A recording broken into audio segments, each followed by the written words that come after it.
Oh my god, it's the ruins of Atlantis. I'm kidding, of course it's not the ruins of Atlantis. Today we're going to be talking about the Richat structure, what it is, what it isn't, and all kinds of cool fun facts you can tell your friends, family, and loved ones that would probably result in them telling you to go outside and touch some grass. The Richat structure, also known as the Eye of the Sahara, is a big-ass circle in the middle of the Mauritanian desert. While one of the most common ways that you'll hear about this structure is from conspiracy theorists trying to tell you that it's Atlantis, in reality, the Eye of the Sahara is actually a massively eroded geologic dome. While to the human eye this appears as one cohesive structure, it is actually made up of multiple different layers and rock types, with some rings being made out of layers of sedimentary rock, and other rings being made out of igneous or volcanic rock, some of which predates life on Earth. Now, since all of these layers were at one time flat, I know what you're thinking.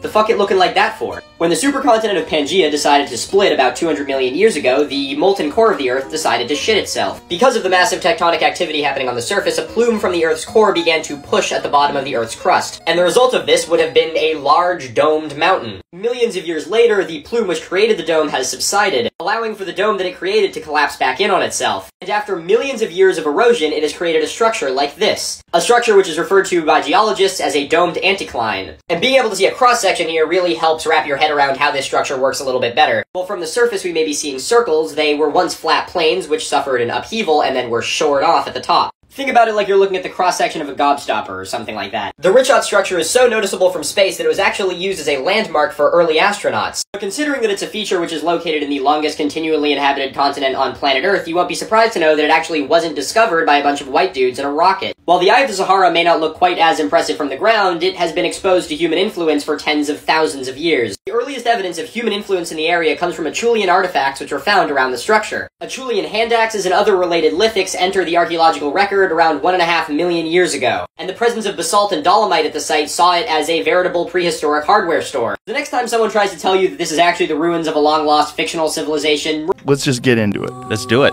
So, the Richat structure, I was on your show a little over a year ago and shared some details about it. To people who aren't aware, there's a location in the Western Sahara Desert of Mauritania called the Richat structure.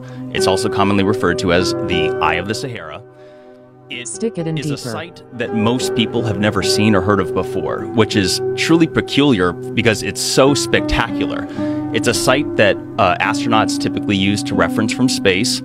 It is a geological feature that is said to be volcanic in nature, and what's so spectacular about this is that it just so happens to match more than a dozen striking similarities to what Plato had described as the lost ancient capital city of Atlantis. I almost feel like we're not going to do your video justice by just talking about it, because the video is so good and you go into so many details. By the end of it, my jaw was dropped. I was like, holy shit. Like, from what you had the last time you were on the podcast to what you put out now, it's even more compelling.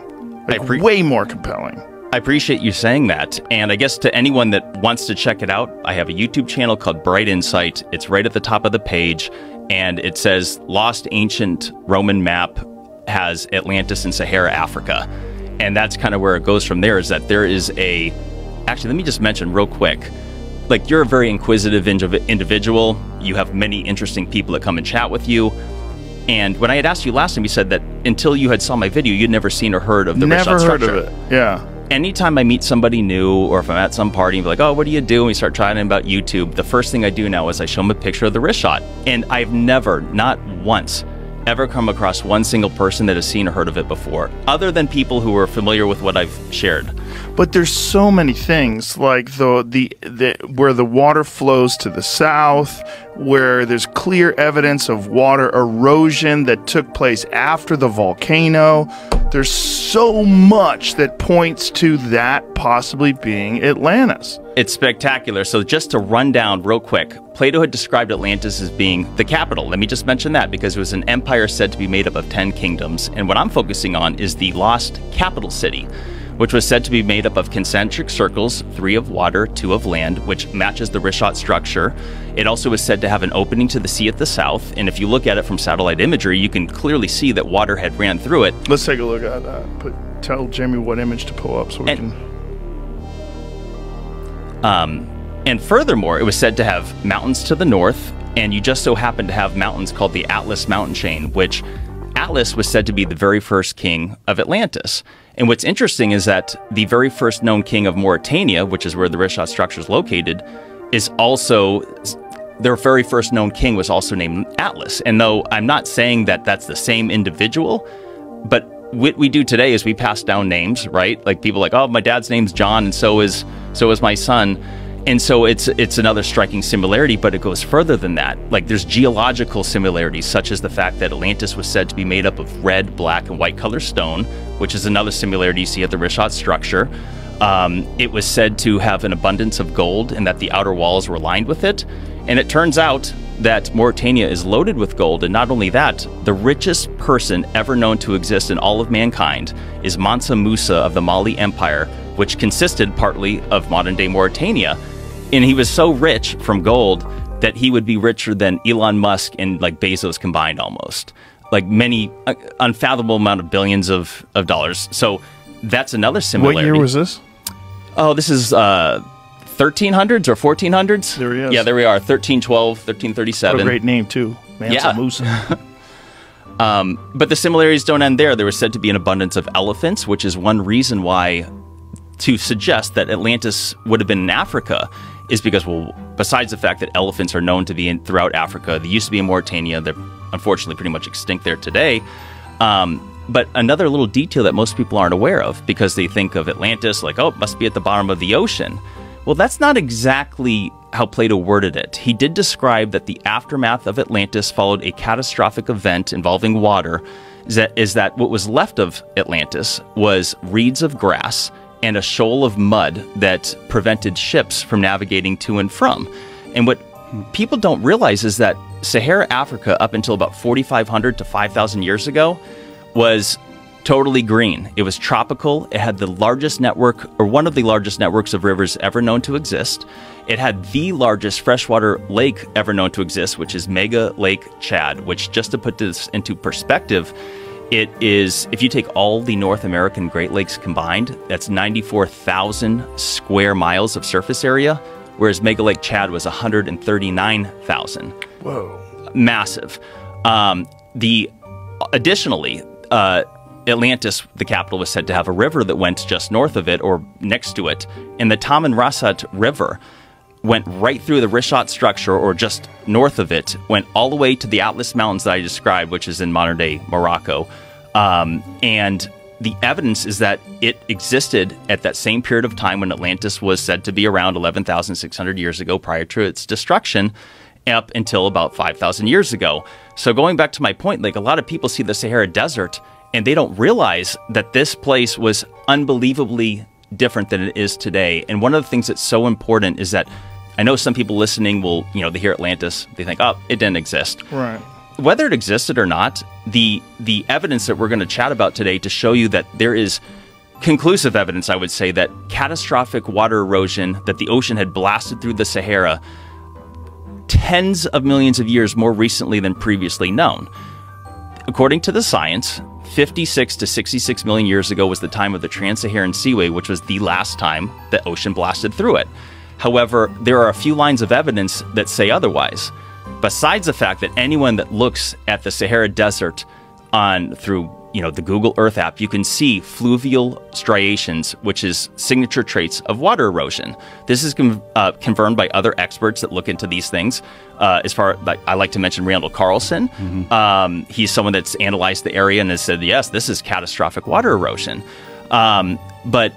So one of the signature lines of evidence that suggests that the ocean blasted through it far more recently was the largest volcano in Sahara Africa is in Chad.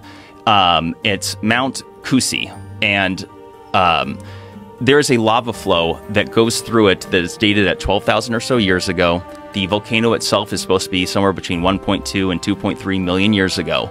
But if you look at Mount Kusi to the south, you can see, and I don't know, Jamie, if you're able to bring up one of the photos of that mountain chain, but you can see that the water erosion cuts off that lava flow directly to the south. Yeah, keep going over. A little bit right there. Okay, so go over a couple. That is the mountain, and you can see those striations, which are signature traits of water erosion. All those white blemishes are salt, and I should point out real quick that it is a confirmed fact that much of the Sahara has surface level salt. And you see those white blemishes on that mountain? That is not clouds. That is not snow. Those are salt deposits. And surface level salt that would have been from the ocean? that is what I suggest, because in the middle of that caldera, you have huge patches of salt. And is it reasonable to suggest that that salt existed before the creation of that volcano? Because it seems to me that all that that salt would burn up. Right. And not only that, there is scientific studies that show that there are gastropods, which are sea life, that existed inside that caldera that used to be 1,000 feet deep and dried up just a few thousand years ago. So the fact that this is an 11,000-foot volcano that has salt on top of it, I would say is corresponding evidence that the ocean had once went through it. And if you go over a couple more images, Jamie, you will see far better images that show you that. Okay, so notice how it cuts off. You see to the black right here? That is a lava flow that's dated around 12,000 or so years ago. And regardless of whether the volcano or that water erosion happened 12,000 years ago or 2 million years ago, that in itself is evidence that the ocean blasted through the Sahara Desert literally 50 to 60 million years more recently than previously known. And the implications of this, as far as climate science, as far as the topic of geology and cataclysms, cannot be overstated. I mean, does it not look like that lava flow was cut off by whatever type of erosion that is? Does it? I mean, that's... Yeah, completely. Yeah, it's such a clean line. And it aligns with all the water erosion marks that are to the left of it. Can you make that smaller, Jamie? Can you make it, stretch it out? Yeah. And, oh, sorry, go ahead. Nothing. It's just like you could really clearly see that it looks like a line, like a water line passed through what was marked by the volcanic eruption. And this is one thing I say, I'm like, it's visible to anyone that has eyes to see, but it turns out that the Sahara Desert is one of the least studied places on Earth, mostly because it's so inhospitable. It's an average of 125 degrees Fahrenheit much of the year. It is so unbelievably big that just to get out there, I mean, you need reliable aircraft or vehicles. Most of the countries out there are, I regret to say, third world in that you just don't have supplies. It's not feasible to. And so